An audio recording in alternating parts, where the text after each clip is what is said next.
Hey guys, today's video I'm going to show you how to download and install DirectX 12.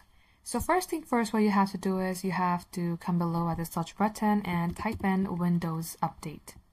You will see Windows Update settings, open it. If you have any available updates, you're going to have to select Update. And if you have any version of it, you're going to have to select Update as well.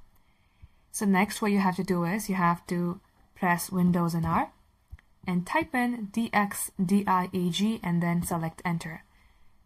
After a couple of seconds, it will show you your DirectX version. In my case, I already have it. If you do not have this, what you have to do is you have to launch a browser just like this and select DirectX Windows Installer, and you will see this DirectX End User Runtime Web Installer. Go ahead, select download here, and once it has been downloaded, follow the on-screen prompt, download it from there as well, install it, and this is how it's done.